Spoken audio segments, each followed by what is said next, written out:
una mesa para poner un poco en situación de qué situación clínica estamos hablando y qué significa el cáncer de fosas nasales y senos paranasales y qué significa su prevención, y una segunda mesa que hablará más específicamente del protocolo en sí. Yo sí quiero, abundando un poco en las ideas que nos ha explicado Izaskun, dar dos ideas sobre la importancia de los protocolos de vigilancia sanitaria específica. En primer lugar, el protocolo debe servir y sirve para mejorar la calidad, para estandarizar y para saber, digamos, todo este trabajo de la medicina basada en la evidencia, pues estaría hecho y sabríamos de una manera mucho más clara y con mucha más calidad cuáles son las pruebas que nos llevarían efectivamente a la prevención individual. Y otra idea que no quería dejar pasar: los protocolos sirven también como uno de los instrumentos fundamentales para hacer vigilancia colectiva.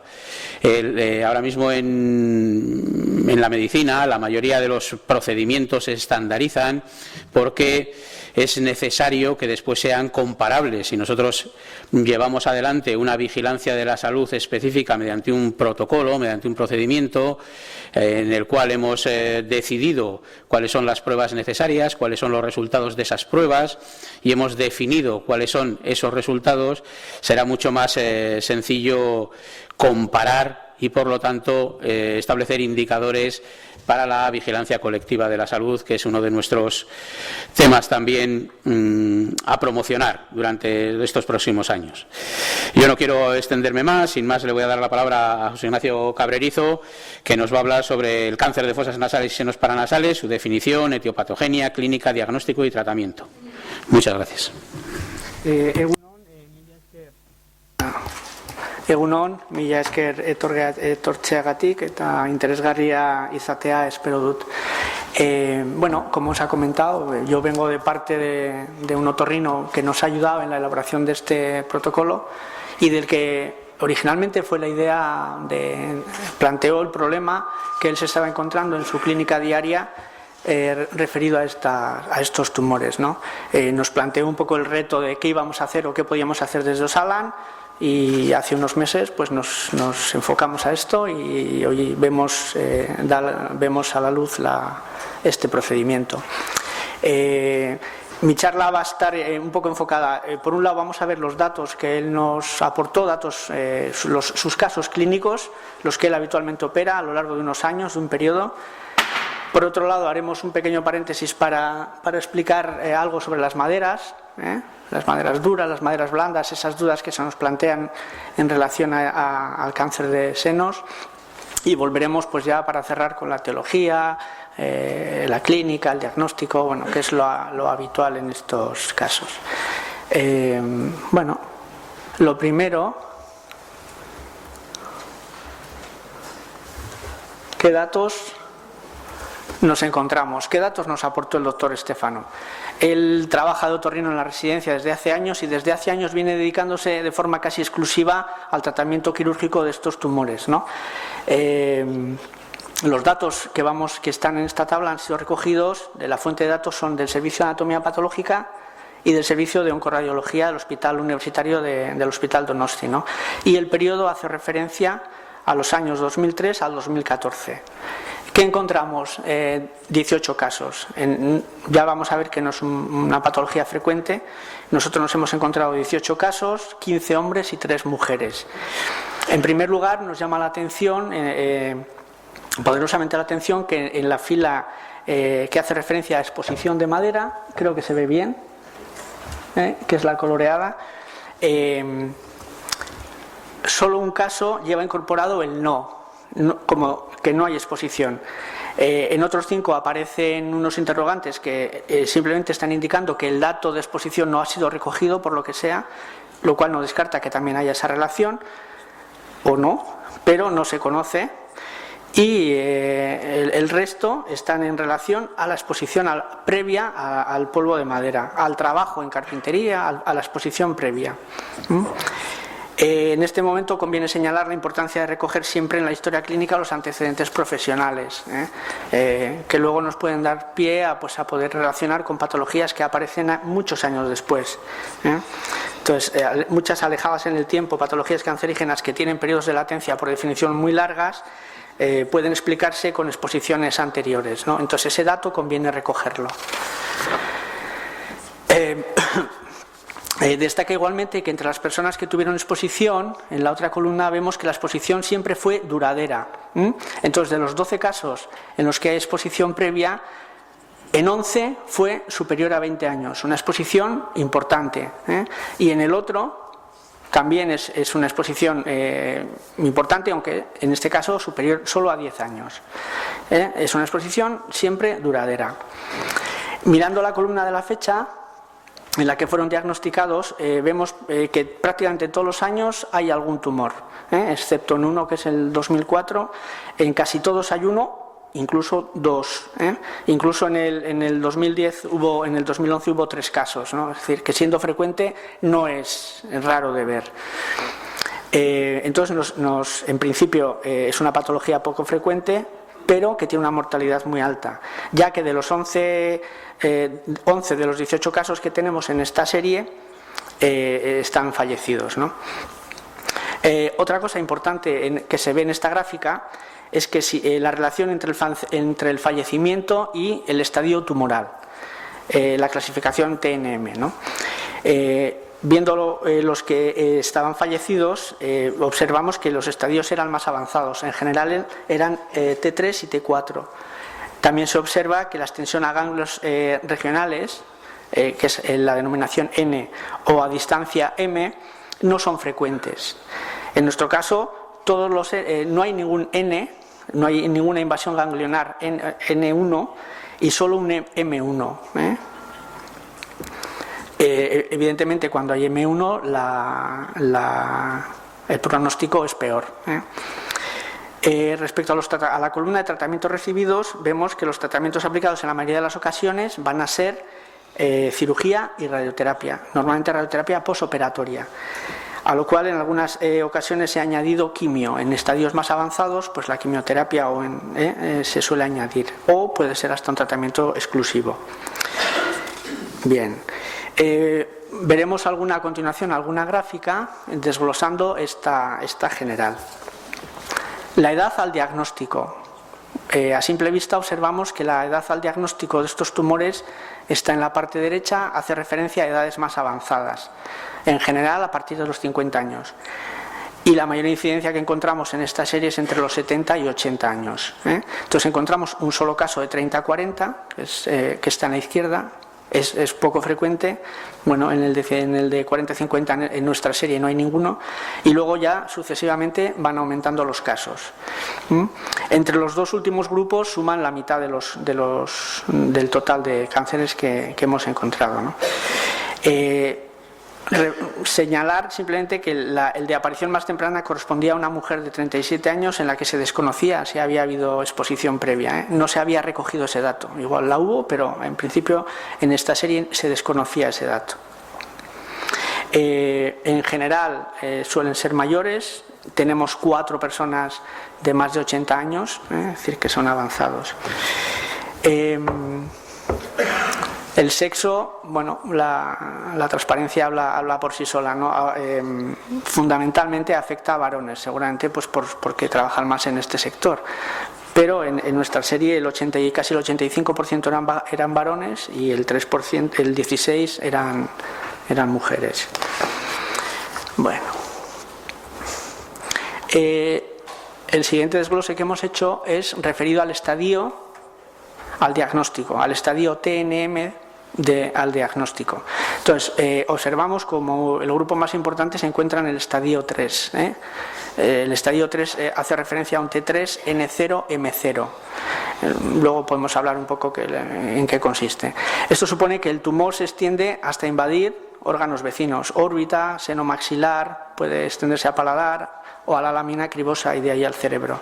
En nuestra serie, 10 de los 18 casos estaban en ese estadio ya, al diagnóstico, lo que supone más de un 50%. La mitad de ellos, por otro lado, 5, que suponen un 28%, correspondían a estadios 2. Un 2 es un T2, N0, M0, donde el tumor, por definición, invade dos localizaciones de una misma región o se extiende a una región próxima, adyacente, normalmente complejo nasoetmoidal. Y puede haber invasión o no haber invasión ósea. En el extremo derecho, 2 casos de T4, N0, M0. Tampoco los casos más graves, o sea, los más frecuentes hemos dicho que eran T3. También hay algún T4, ¿no? Y en ese caso, la afectación es más amplia y puede llegar a invadir seno esfenoidal, frontal, piel de la nariz, duramadre, pares craneales. Bueno, ya veremos que este tumor se caracteriza porque localmente es capaz de llegar a muchas zonas, por la zona anatómica en la que se encuentra. Y en nuestro caso, en esta serie solo un caso presentaba metástasis a distancia, que también luego veremos que no son frecuentes. En cualquier caso, sumando todos los casos con extensión local importante, que consideramos que son los T3 y T4, encontrábamos un porcentaje importante, un 72% estaban en esos estadios al diagnóstico, que posteriormente, evidentemente, condicionará el tratamiento, condicionará la supervivencia. Bueno, y curiosamente el caso que tenía invasión, que tenía metástasis, era una persona joven que no tenía aparentemente relación con la exposición a la madera, pero bueno. Esto simplemente es a modo orientativo para ver cómo se clasifican los estadios TNM. No sé si se lee. Bueno. La clasificación es una asociación americana de la AJCC, de American Joint Committee on Cancer, es la habitual, es la asumida por todos. Se hacen revisiones periódicamente. En este momento estamos en la última revisión, que es el 2010, y valora, para el estadio, valora cuál es la distribución, a qué zonas afecta cualquier tipo de tumor. En este caso también propone uno para fosas nasales y senos paranasales. Particularmente en este caso divide al grupo en dos. Por un lado los de seno maxilar, que son los más frecuentes, y por otro lado hace una clasificación conjunta para seno etmoidal y para las fosas nasales. Bueno, tampoco es cuestión de detallarlo en exceso, pero hay un T1, desde un T1 hasta el tumor puede ir desde un T1 hasta un 4B en función del tamaño de lo que invade. Puede ir desde un N, pues un N, un N1 o un N3 en función de si tiene ganglios linfáticos regionales y el tamaño que tengan, y un M en función de que haya o no haya, M0 que no haya y M1 que haya metástasis a distancia, que habíamos dicho que no eran frecuentes. Nosotros hemos encontrado eso, sobre todo en T2, que supone que está confinado a una localización con o sin erosión ósea, por definición de esta clasificación. Los T3 también hemos encontrado, que supone que invaden órbita, ya se extienden a órbita senomaxilar, a paladar, a lámina cribosa. Y hemos encontrado T4s, As o Bs, dependiendo de la extensión. El T4B, que es el más avanzado, pues extiende órganos vecinos más alejados, que pueden incluir, pues eso, vértice orbital, duramadre, cerebro, pares craneales, fosa craneal. Bueno, la nasofaringe, la extensión ya es más amplia. En la siguiente transparencia vamos a ver el estadio de los vivos. Bueno, perdona, esta está repetida, cambiamos. Vamos a ver el estadio que tenían los vivos y los fallecidos. Vamos a intentar sacar un poco lo que nos da esta diapositiva. Teníamos en estadio 2, en un T2, N0, M1, M0 también, teníamos 4 que permanecían vivos, estables. Estables se refiere que están al momento en el que lo miramos vivos y sin invasión y sin recidivas. Entonces teníamos en T2 4 vivos y solo uno estaba fallecido. En T3 había 3 vivos, pero sin embargo 7 habían fallecido ya. Y de los T4 que teníamos 3, todos estaban fallecidos al elaborar esta estadística. ¿Qué podemos decir? El 80% de los T2 están vivos, Es decir, es importante el diagnóstico en fases iniciales, frente al 70% de los T3 que están fallecidos, Y los T4 todos fallecidos. Parece claro que las formas tumorales en estadios más precoces tienen mejor pronóstico, ya que lo que decíamos de los T2, el 80% están vivos frente al 30% de los T3. Entonces hay que ir, interesa diagnosticar cuanto antes esta patología tumoral. Bueno, una vez analizados los datos que nos presentó el doctor Stefano, pues vamos a empezar a hablar un poco de lo que nos ocupa, ¿no?, que está referido al adenocarcinoma de senos, de fosas y senos paranasales. Entonces, la definición, estos tumores aproximadamente representan el 0,2% del total de tumores, o sea que son poco frecuentes, y un 3% solo de la zona anatómica en la que están, en la zona de cabeza y cuello. Esta zona incluye, bueno, pues fosas, senos paranasales, nasofaringe, orofaringe, hipofaringe, lengua, glándulas. Lo que no incluye nunca es piel, cerebro y tiroides, tumores cerebrales y tiroideos. Vale. Bueno, estoy haciendo referencia a esta. Los tumores nasosinusales tienen una tasa de incidencia también baja, de 1 por cada 100.000. Son 2 o 3 veces más frecuentes en varones y presentan característicamente una gran variabilidad histológica, que también nos va a complicar el diagnóstico, el tratamiento, son así. La OMS en su última clasificación de 2005 los divide, los separa en tumores en los tumores nasales y de senos paranasales, los separa en tumores epiteliales malignos, donde están incluidos el carcinoma escamoso, que va a ser el más frecuente, y el adenocarcinoma y algunos más.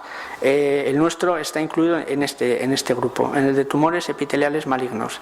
Pero también hay tumores epiteliales malignos, tumores que derivan de hueso, de cartílago, de tejidos blandos. Es decir, la zona puede producir tumores de gran diferencia histológica. Entonces, los nuestros, por definición, son epiteliales malignos, y dentro de ellos hablamos de adenocarcinomas. Específicamente del adenocarcinoma,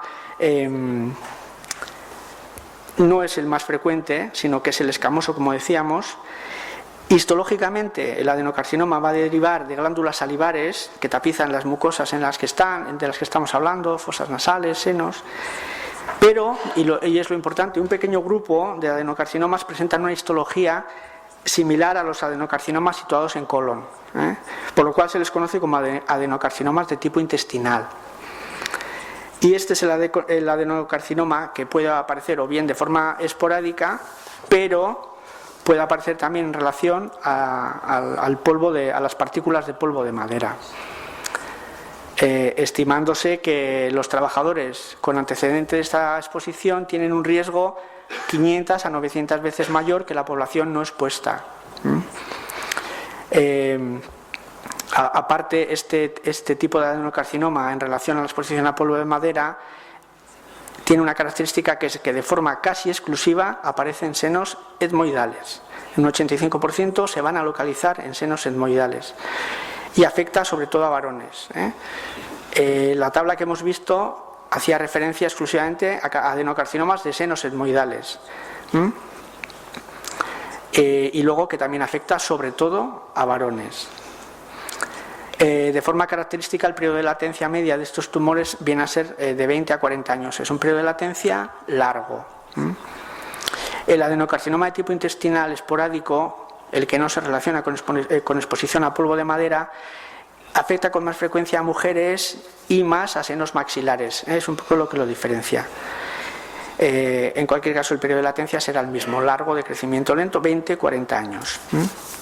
Entonces, dado ese periodo de latencia tan largo, no suelen dar sintomatología hasta que producen invasión de estructuras adyacentes, como son órbitas, cráneo, fosas nasales, etcétera, que es por cercanía a los órganos que primero tienen accesibles.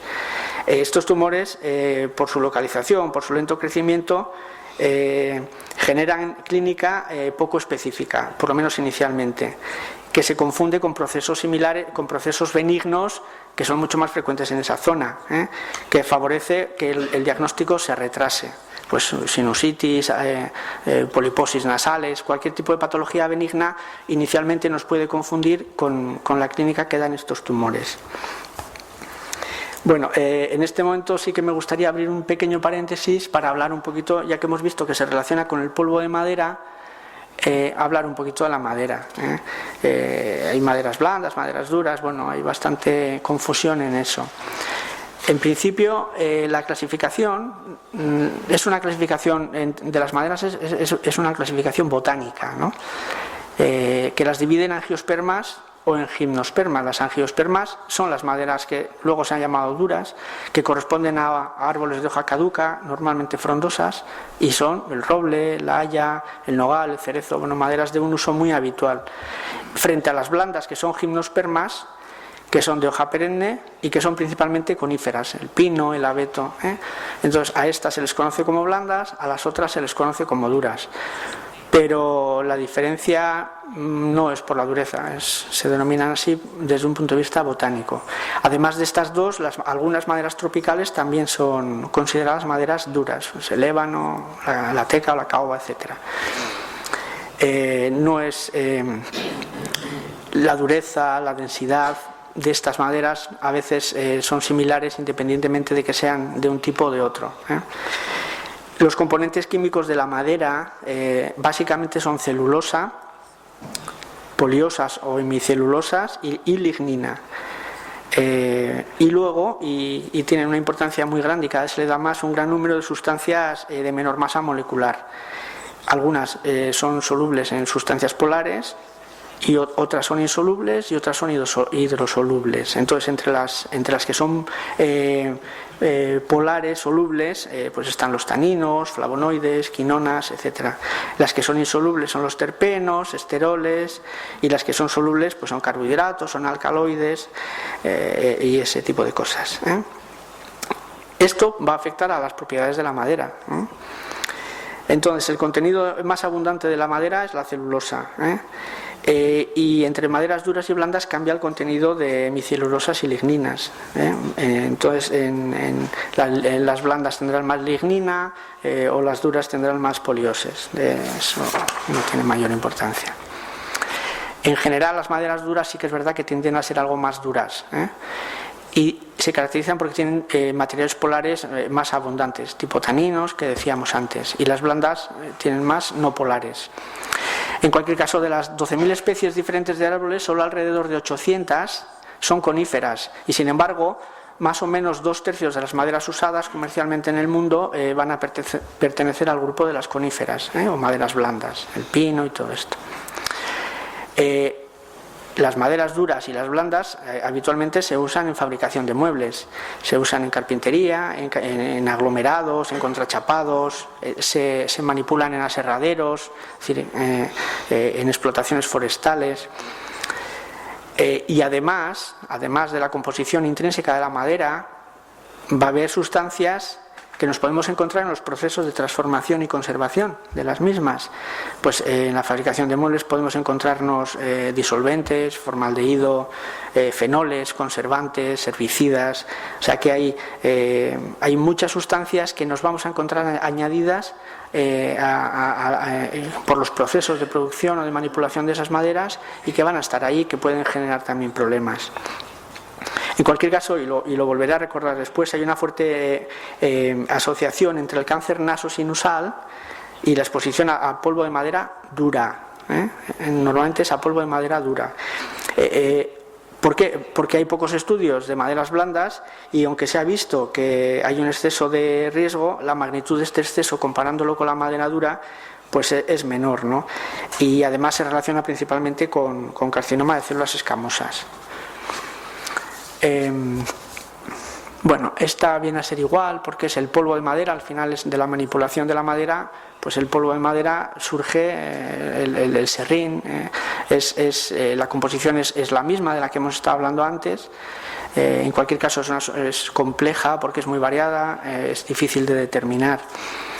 Y decimos que aunque el polvo de madera dura es el más peligroso, si se mezcla con madera blanda, el valor límite que está propuesto por nuestra legislación de 0,5 de 5 miligramos se aplicaría a todo el conjunto, tanto de blandas a esa mezcla, ¿no? Porque no sería fácil separar entre duras y blandas.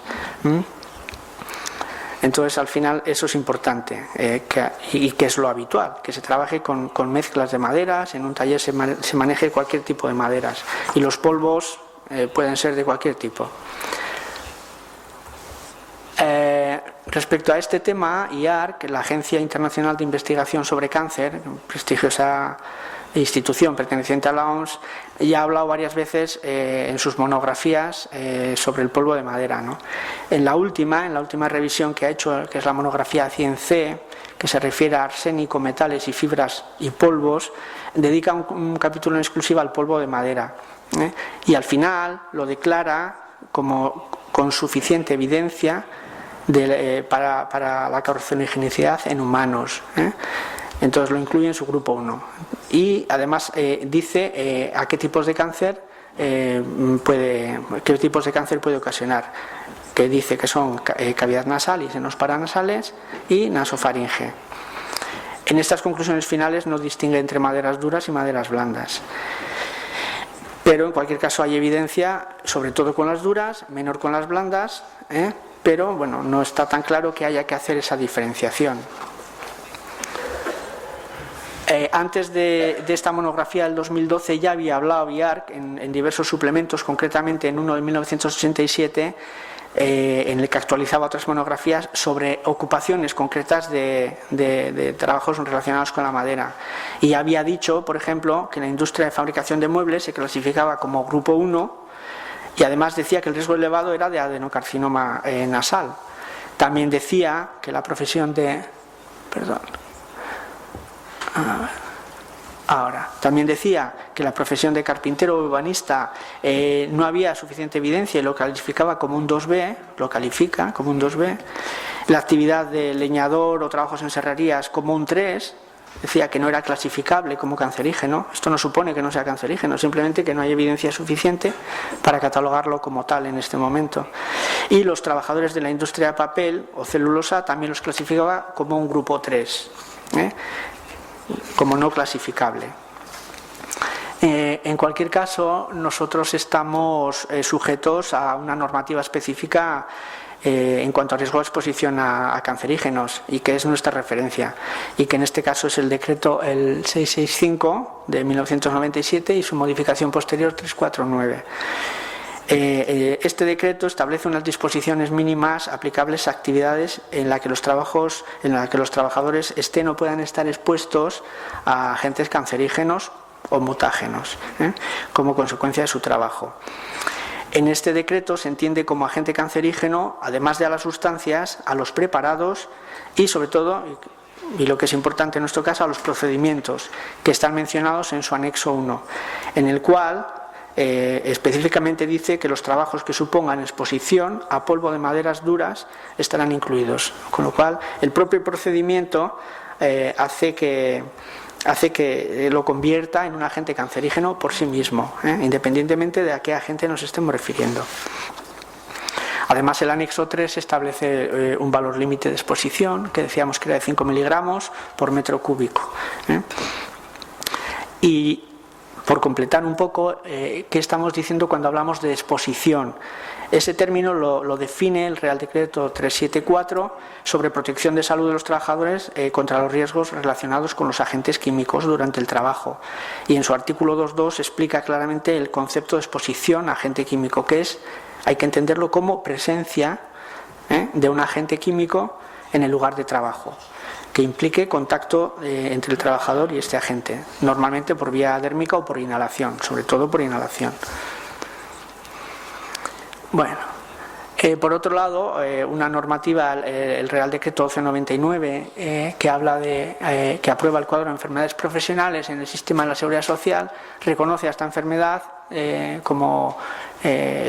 reconoce a la enfermedad, a las neoplasias malignas de cavidad nasal por exposición a madera dura como enfermedad profesional. Entonces, en el grupo 6 de agentes referido al polvo de madera dura, dice que acepta que es una neoplasia maligna de cavidad nasal y así lo reconoce. Luego desarrolla algunos trabajos en los que entiende que puede haber esa exposición y donde los va a reconocer. Bueno, fabricación de muebles, trabajos de aserradero, bueno, ahí los tenéis.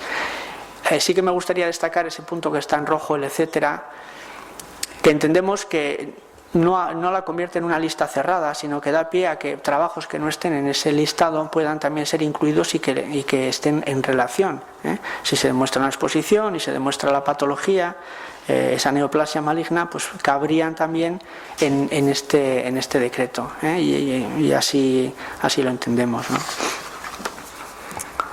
Bueno, cerrado este paréntesis, hablamos de la etiopatogenia del adenocarcinoma. En principio sabemos que partículas desprendidas de la madera en forma de polvo, en mecanizados, en estas acciones, van a provocar partículas mayores de 5 micras de diámetro que van a quedar retenidas en fosas nasales, más o menos en cornete meato medio. Van a provocar ellas mismas un efecto mecánico irritativo, pero por otro lado también sabemos que esas sustancias de las que hablábamos antes, alcaloides, resinas, taninos o bien productos que nos vamos a encontrar derivados de su presencia en procesos de tratamiento de maderas, fungicidas, pueden tener una importancia mayor, incluso mayor que el propio efecto mecánico. También es verdad que partículas menores a 5 micras no van a quedar retenidas y van a bajar a la vía respiratoria inferior, pudiendo dar otras patologías que da el polvo de madera, que pueden dar sensibilización respiratoria, fibrosis pulmonar, etcétera, pero que están fuera del ámbito de esta presentación. Bueno, ¿qué clínica suelen dar los adenocarcinomas etmoidales? En principio decíamos que tienen periodos de latencia elevados, entendiendo periodo de latencia el tiempo para que entre la aparición de los efectos de los síntomas y la exposición inicial, ¿no? Habíamos dicho que era un tiempo de 20 a 40 años. También sabemos que la mayoría de los pacientes, y nuestra serie así lo confirma, está entre 40 y 80 años, es gente de edad. Por definición y por la zona anatómica en la que están, el crecimiento de estas patologías puede provocar una gran variedad de síntomas y signos en función de las zonas afectadas. Inicialmente vamos a encontrarnos de forma predominante esa triada que es muy importante recordar y tener siempre presente: una obstrucción nasal unilateral progresiva, una rinorrea purulenta o sanguinolenta también unilateral y sangrados por fosa nasal también unilaterales. Entonces esa tríada es muy sugestiva y suelen ser los síntomas que vemos inicialmente. Según va progresando el tumor, bueno, pues ya los síntomas van a ser muy variados, dependiendo de las zonas a las que afecte. Entonces ahí tenéis una relación más o menos de los síntomas que pueden ir apareciendo. Según avanza, sobre todo en el caso de los etmoidales, irá hacia fosas nasales, órbitas, hacia cráneo, y la sintomatología dependerá de dónde esté, ¿no? En ocasiones puede haber dolor facial, central, frontal, por afectación del nervio oftálmico, puede haber cefalea por infiltración intracraneal de dura madre, puede haber esoftalmos, proptosis, cuando afecta a la órbita, los ojos salen hacia afuera de forma en principio unilateral. Puede haber invasión del nervio óptico con pérdida progresiva de visión, incluso ceguera. La invasión intracraneal del lóbulo frontal porque perfore la lámina cribosa puede generar confusión, crisis epilépticas, alteraciones de la conducta. Bueno, y además en este punto conviene señalar que con frecuencia estos tumores dan recidivas locales. Hasta en un 50% de los casos nos van a poder dar recidivas locales, que la mayoría de las veces se van a localizar en zonas próximas, cercanas a donde se hizo la cirugía, donde se hizo la exéresis quirúrgica, derivado de la dificultad de obtener márgenes oncológicos satisfactorios, ¿no? Entonces, en esas zonas próximas suelen aparecer recidivas, que es muy característico de esta patología. Me comunican que no me va a dar tiempo. Bueno, haremos algo. Hablamos de la extensión. Me dicen que seguramente voy a tener No te preocupes, tú sí. Hablamos de la extensión. Hemos dicho que es localmente agresivo, cómo se va extendiendo y que da recidivas locales, eso es importante. Sin embargo, las metástasis ganglionares al diagnóstico, como hemos visto también en nuestra serie, no son frecuentes y las metástasis a distancia tampoco. Entonces hablamos del orden del 10%, del 20% para ellas, ¿no? Es más importante la extensión local, que hemos dicho, como decíamos antes, que se puede dar pues, a seno nodal contralateral, a antromaxilar, a órbita, a cavidad nasal, a cerebro, a nasofaringe, a todas las estructuras que están próximas. Sí que es importante una correcta estadificación TNM del tumor cuando se hace el diagnóstico, porque de él va a depender en gran medida los tratamientos, la supervivencia del tumor. Eso es muy importante. Esta la vamos a pasar rapidito, porque al final es lo mismo los síntomas más relevantes al inicio para un diagnóstico precoz son los que hemos hablado antes, esa obstrucción nasal unilateral, también un síndrome álgico facial se suele ver con frecuencia, y esa rinorrea, ese sangrado, esa epístasis unilateral y persistente, eso como algo precoz. Y luego señalar pues eso, que el retraso en el diagnóstico debido a varios factores, pues porque hay elevadas prevalencias de patología benigna en esas zonas que pueden confundir o que se dan por no chocan tanto, porque tiene una baja prevalencia, el tumor es muy raro y pues no se piensa en él, o porque la clínica al inicio es muy insidiosa, es muy inespecífica, ¿no? Todo ello va a suponer un retraso en el crecimiento, en el diagnóstico. Bueno, ¿cómo lo diagnosticamos? Importante. En una primera fase, cuando llega al otorrino, hay un estudio inicial. No le hacemos un TAC de entrada, o no le hacen, ya me he cogido el papel, no le hacen un TAC de entrada. Entonces el estudio inicial incluye una exploración otorrinolaringológica completa, con exploración otoscópica, exploración cervical, de pares craneales, una rinoscopia anterior, que no es que dé mucha información, pero también se hace. Y en el diagnóstico inicial, en la actualidad la exploración óptima es la realización de una nasofibroscopia o una endoscopia nasal rígida endonasal. Pero bueno, con la nasofibroscopia se emplea muchísimo en el estudio inicial. Luego, las pruebas de imagen van a ser imprescindibles para conocer la extensión de la lesión. Y de cara al tratamiento. Eso va a ser inevitable tener que hacer. Y también nos van a orientar además sobre la posible benignidad o malignidad de las lesiones que encontramos. El TAC, con o sin contraste, es muy útil para valorar la extensión hacia hueso, la existencia de erosión ósea. Es el mayor valor. También la invasión de partes blandas o la existencia de osteogénesis reactiva, que sugieren, en principio, orientan hacia malignidad. Tiene algunos inconvenientes, sobre todo la dificultad de distinguir entre lo que es tumor de lo que son fenómenos inflamatorios asociados, que pueden estar sobrevalorando el tamaño tumoral. Esa es una limitación importante que, con las siguientes pruebas intentamos corregir. La resonancia nuclear magnética, que es la siguiente prueba, es superior al TAC en la determinación, en la evaluación de partes blandas, claramente. Sobre todo cuando se trata de detectar invasión orbitaria, craneal o de fosa infratemporal o invasión de nervios perineural. Otra prueba es el PET, que es una tomografía por emisión de positrones, que es superior al TAC y a la resonancia para evaluar afectación ganglionar de ganglios regionales. Y luego hay también algunas pruebas como es el PET-TAC, que es una técnica híbrida entre el PET y el TAC, que aunque está un poco por determinar sus indicaciones, parece que va a ser muy útil para determinar la aparición de recidivas o en la sospecha, en este caso, de malignización de un papiloma invertido, que es una patología benigna que frecuentemente maligniza. La biopsia, lógicamente la biopsia por vía endoscópica nos dará el diagnóstico definitivo, que determinará el tipo histológico. Que, como hemos dicho antes, en el caso de este adenocarcinoma normalmente será un carcinoma epitelial de tipo intestinal.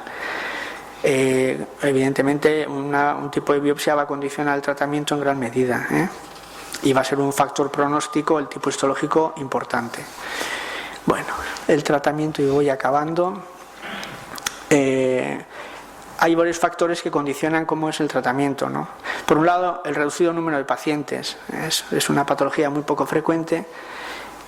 Por otro, la gran variabilidad histológica. Hay un montón de diferentes patrones histológicos que nos podemos encontrar. La complejidad anatómica de la zona. Es una zona muy delicada por los órganos que tiene cerca.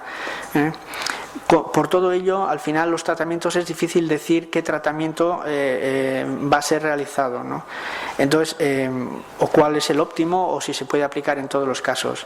Entonces, al final, cada caso particular es valorado de forma individualizada, no queda otra. Entonces, reciben un tratamiento personalizado. ¿Cómo se hace? Se hace a través de un comité de tumores que se reúnen periódicamente. En el caso del Hospital Donosti lo forman, está integrado por un otorrino, un oncólogo médico, un oncólogo radioterápico y un cirujano plástico. Y entre todos deciden, y en función de las pruebas que tienen sobre la mesa, qué tipo de resultado, qué tipo de tratamiento se le va a aplicar. Normalmente son equipos muy especiales, muy específicos, de referencia, multidisciplinares, que tratan en general ese tipo de patología y que son los que mejor lo van a poder hacer. Pero en cualquier caso siempre es una decisión consensuada y el tratamiento va a ser personalizado para cada caso. En principio, el tratamiento de primera línea es la cirugía, es decir, es la exéresis quirúrgica. El abordaje quirúrgico ha cambiado, antes y siguen siendo cirugías abiertas, pero ahora cada vez se hacen más cirugías endoscópicas endonasales. Este abordaje endoscópico es mínimamente invasivo, con lo cual se disminuyen mucho las secuelas, la morbilidad de la cirugía, proporcionan una recuperación más rápida y mejores resultados estéticos. La cirugía abierta pues siempre es más radical, ¿no? Se tiene tendencia a todo lo que se pueda operar vía endoscópica endonasal, pues se haga por esa vía. Normalmente lo va a operar el otorrino, pero a veces le resulta necesario la colaboración pues, de neurocirujanos, distinto personal, sobre todo neurocirujanos, en función de cómo de avanzado esté el tumor, ¿no? Para abordajes intracraneales, puede ser necesaria colaboración en la cirugía de otros especialistas. La ventaja de los abordajes externos es que proporcionan mejor visualización y control del campo operatorio, dan mayor accesibilidad a la base de cráneo, a la vía lagrimal, a la órbita, etc. Derivado de la dificultad de realizar una extirpación en bloque y de conseguir márgenes tumorales, márgenes sin tumor seguros, lo que se llama oncológicamente satisfactorios, por la proximidad de órganos que decíamos antes, la resección quirúrgica muchas veces se acompaña de radioterapia. En nuestro caso, casi la mayoría, detrás de la cirugía iba la radioterapia. Y además de la radioterapia, pues a veces tratamientos que añaden quimioterapia. En nuestra serie creo que había un caso que se daban las tres cosas. La radioterapia ha cambiado mucho, hay nuevas técnicas, las IMRT, que tienen intensidad modulada, con lo cual se consiguen dosis muy altas en el volumen tumoral, en el volumen blanco en el que nos interesa llegar, y dosis muy bajas en los órganos cercanos, que normalmente son de riesgo radioterápico, ¿no? El ojo. Entonces se define muy bien la zona tumoral, se hace con ordenadores y es una técnica muy compleja, pero se está dando la mayor intensidad de radiación sobre la zona que nos interesa y muy poca alrededor. Tradicionalmente la quimioterapia ha sido utilizada como tratamiento paliativo en casos en que no son operables, y a veces sí que es verdad que se usa la quimioterapia con la radioterapia, también en casos inoperables, mejorando los resultados. Bueno, pues hemos acabado. Bueno.